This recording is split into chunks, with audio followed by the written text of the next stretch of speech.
ને મિત્રો મજામાં? મિત્રો 10મા ધોરણના વિદ્યાર્થીઓ એકદમ ખુશ છે. ખુશ એટલે છે કે આપણે જે કંઈ પ્રેક્ટિસ કરાવેલી એમાંથી જ આખું પેપર નીકળ્યું અને 50માંથી 50 જે લોકોને લેવા છે એ લોકો આરામથી લઈ શકશે અને એનું પ્રૂફ પણ આપણે જોઈએ કે કેટલા સહેલા સમ હતા અને ખાસ કંઈ નવું હતું નહીં. તો મિત્રો એક સારી વાત છે કે ઘણા વિદ્યાર્થીઓ 10મા ધોરણની અંદર માત્ર ગણિતને લીધે ફેલ થાય અને પછી ભણવાનું છોડતા હોય છે.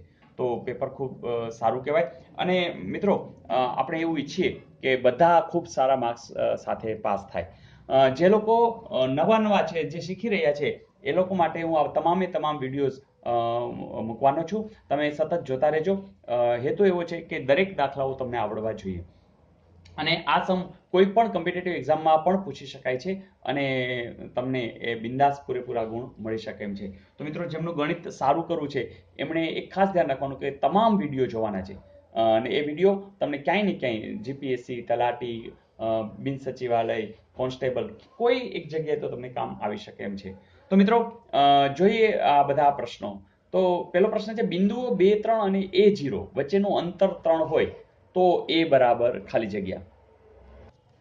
મિત્રો જે લોકોને આલેખનો અનુભવ છે ને તો આમ સીધું જ કહી શકે, કારણ કે આલેખની અંદર તમને ખબર છે કે આ x અક્ષ છે અને y અક્ષ છે અને 2, 3 બિંદુ ધારો કે 1 અને 2 તો અહીંયા હોય અને આ 1, 2 અને 3 એટલે ધારો કે અહીંયા 3 છે અને અહીંયા 2 છે તો આ આમ શું હોય તો 2, 0 હોય અને આ આમ શું હોય 2, 3 તો આ બિંદુની વાત છે અને અંતર 3 છે. તમને ખબર છે આટલું અંતર 3 હોય જ ને, કારણ કે આ 3 છે એટલે આ 3 હોય જ. તો આ જે બિંદુ છે એ જે A0 લખ્યું હતું ને A0 એ ખરેખર શું હોય 2, 0 હોય. તો તરત ને તરત તમે કહી શકો કે A બરાબર કેટલા આવે 2. ધારો કે એવું ફાવતું નથી, કંઈ વાંધો નહીં. આપણને ખબર જ છે કે જ્યારે કોઈ પણ બે બિંદુ, ધારો કે A બિંદુ અહીંયા છે, B બિંદુ અહીંયા છે અને આનું અંતર જોતું હોય તો જે અંતર છે એનો વર્ગ એટલે કે AB નો વર્ગ અથવા તો AB બરાબર વર્ગમૂળમાં સાઇન કરતા હતા તો શું આવે તો એ બંને જે યામ છે એનો જે તફાવત છે, જેમ કે 2 ઓછા A પહેલા સાથે પહેલો તફાવત વત્તા 3 અને 0 નો તફાવત પણ એ બધાનો વર્ગ અને એનો શું છે સરવાળો. તો આપણે જાણીએ જ છીએ AB લખવું હોય તો વર્ગમૂળમાં આખી સાઇન કરવાની. તો હવે જો AB તમને આપી દીધો છે, એમનું અંતર કેટલું આપ્યું છે 3 આપ્યું છે તો 3 નો વર્ગ અને 2 ઓછા A નો વર્ગ વત્તા 3 ઓછા 0 એટલે 3 અને 3 નો વર્ગ કરી નાખું 3 નો વર્ગ 9 તો અહીંયા હું કરી નાખું 3 નો વર્ગ 9. મિત્રો અહીંયા 9 છે અહીંયા 9 છે, આ બધી જશે 0 થઈ જશે તો આવ્યું શું 0 બરાબર 2 ઓછા A નો વર્ગ. મિત્રો બંને બાજુ વર્ગમૂળ લઈ લ્યો તો શું આવી જશે 0 બરાબર 2 ઓછા A એટલે ઓછા A ના બાજુ લઈ જાઓ A બરાબર 2. તો મિત્રો 2 આપેલ છે, યસ આપેલ છે તો જવાબ આવશે 2. તો લગભગ લોકોનું આ સાચું હશે જ. મજા આવી? તો જોઈએ નેક્સ્ટ. મિત્રો એક સમમાં તમને મજા આવશે કારણ કે ખૂબ સારા સમ છે અને તમારું આખું રિવિઝન પણ થઈ જશે. તો હું આ તમામ વિડીયો મૂકવાનો છું. કદાચ એકદમ લાંબો વિડીયો ન થઈ જાય તો તમે જરૂરથી આ વિડીયો કટકે ભાગ 1 ભાગ 2 એ રીતે પણ જોઈ લેજો. પછીનો સમ છે એમાં તમને 3 A B C ના યામ આપ્યા છે 0, 0, 2, 0 અને 0 ઓછા 2 અને આ કેવા પ્રકારનો મતલબ ખાલી જગ્યા ત્રિકોણના શિરોબિંદુ છે, મતલબ કે સમબાજુ છે, ગુરુકોણ છે, સમદ્વિબાજુ, કાટકોણ અને લઘુકોણ. મિત્રો આમાં પણ તમે AB શોધો, BC શોધો, AC શોધો અને થઈ શકે પણ મેં તમને કીધું ને શોર્ટકટ આપણે ઉપયોગ કરી, જેમ કે આ 0, 0 યામ હોય બરાબર 0, 0 યામ તો એનું નામ તો તમને કીધું જ છે A, રાઈટ? એટલે આ બિંદુ હોય છે. પછી B છે 2, 0 છે એટલે તમે તરત કહેશો ધારો કે 1 અને 2 તો અહીંયા B આવી ગયું બરાબર. એટલે આ કારણ કે X અક્ષ છે, આ Y અક્ષ છે તો X અક્ષ ઉપર બે બિંદુ હશે અને Y યામ શું હશે 0 એટલે કે ધારો કે આના યામ શું થશે 2, 0.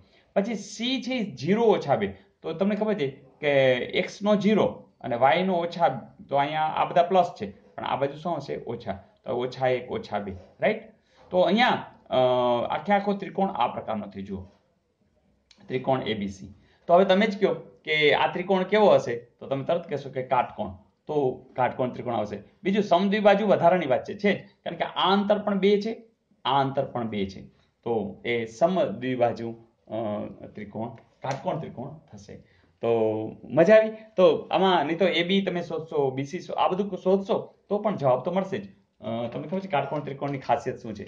આ બંને બાજુનું અંતર પણ તમને સમાન મળશે. પણ મિત્રો વાત આટલી જ છે કે તમારે જો આકૃતિથી પણ થઈ જતું હોય તો શું કામ? અને આ મનોમન પણ કરી શકો, એવું જરૂરી નથી. આ તો મેં દોર્યું, પણ તમારી પ્રેક્ટિસ હશે તો મનોમન કરીને પણ સીધો જવાબ આપી શકો, જેથી કરીને તમારો સમય પણ બચી જાય. જોઈએ નેક્સ્ટ. ત્યાર પછીના સમમાં ત્રિકોણ એબીસી ના શિરોબિંદુ એ, બી અને સી એના યામ પણ આપ્યા છે. તો ત્રિકોણ એબીસી ના મધ્ય કેન્દ્રના યામ. મિત્રો, મધ્ય કેન્દ્રના યામ માટે સાવ સહેલું, પેલું જેટલામાં છે પેલા છે એનો સરવાળો કરો ને 3 વડે ભાગો. એ જ રીતે પછી બીજો યામ જોતો હોય ત્યારે જે બીજા છે એ 3 નો સરવાળો કરો ને 3 વડે ભાગો.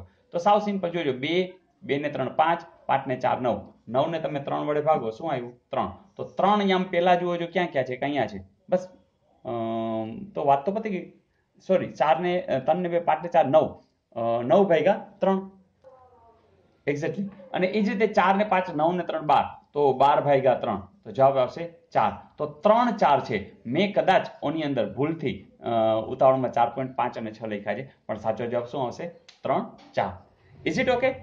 તો મિત્રો સિમ્પલ મધ્ય કેન્દ્રના યામ છે તો અહીંયા તમારે 3 વડે ભાગવાના થશે. પેલા સાથે સરવાળો કરીને 3 વડે, એટલે સરેરાશ લેવાની, 4 5 અને 3 ની સરેરાશ લેવાની છે.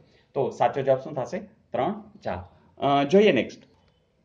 મિત્રો, પ્રશ્ન આવો હતો કે 5 sin થીટા બરાબર 4 cos થીટા હોય તો tan થીટા બરાબર ખાલી જગ્યા. મિત્રો, આપને ખબર જ છે કે tan થીટા હોવું એટલે sin થીટાના છેદમાં cos થીટા હોવું. હા કે ના? હવે તમે જ કહો, આ 5 ગુણ્યા sin થીટા છે અને આ 4 ગુણ્યા cos થીટા છે, તો cos થીટા અહીં ગુણાકારમાં છે, અહીંયા છેદમાં લઈ આવી તો શું બની જાય? sin થીટા છેદમાં cos થીટા. તો આ બાજુ કોણ વધશે? 4 હતો. આ પાછળ અહીં ગુણાકારમાં છે, એને આ બાજુ લઈ જશું, એ ક્યાં આવી જશે? છેદમાં આવી જશે. તો આ sin થીટાના છેદમાં cos થીટા એટલે તો tan થીટા, એટલે આનું જ કીધું છે. તો જવાબ તમારી સામે છે, કેટલો છે? 4/5 એવું આપ્યું છે, એક્ઝેક્ટલી આપ્યું છે.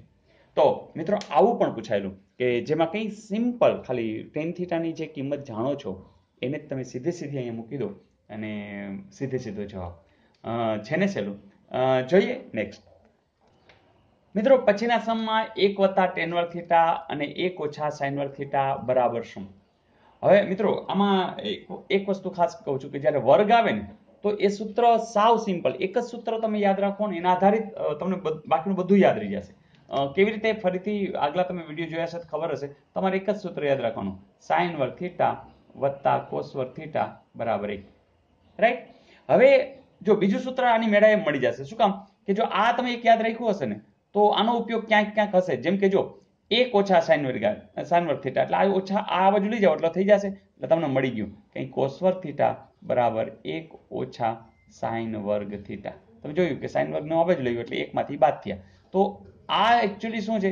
તો કે cos વર્ગ થીટા છે. જોયું? એટલે તમે આખા કાઢી અને તમે આ મૂકી શકો.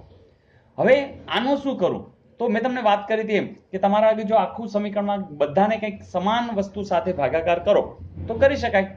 જેમ કે હું sin વર્ગ વડે બધાને ભાગું તો ભાગી શકાય, પણ મારે tan વર્ગ જોઈએ છે. તો તમને ખબર છે sin ના છેદમાં cos, તો આપણે એક કામ કરી, આને પણ cos વર્ગ વડે ભાગીએ, આને પણ cos વર્ગ વડે ભાગીએ, આને પણ cos વર્ગ વડે ભાગીએ. તો બધાને cos વર્ગ વડે ભાગી જઈએ તો એક સૂત્ર મળશે, sin વર્ગ છેદમાં cos વર્ગ, એટલે તમે તરત કહેશો tan વર્ગ થીટા. cos વર્ગ ના છેદમાં cos વર્ગ વત્તા 1 બરાબર 1 ના છેદમાં cos એટલે sec અને વર્ગ છે એટલે sec વર્ગ થીટા. મિત્રો, આ પણ એક સૂત્ર પાકું કરવાની જરૂર જ નથી, તમે આ સૂત્રમાંથી જ મેળવી લીધું.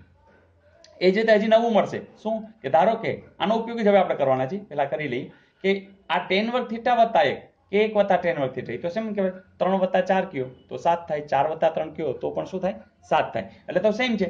એનો અર્થ કે તમે sec વર્ગ થીટા આની જગ્યાએ મૂકી શકો છો. ફરીથી જો આની જગ્યાએ તમે sec વર્ગ મૂકશો, આની જગ્યાએ શું મૂકી દેશો? cos વર્ગ. હવે તમને ખબર છે cos અને sec એકબીજાના વ્યસ્ત છે, કારણ કે sec વર્ગ એટલે શું? 1 / cos વર્ગ.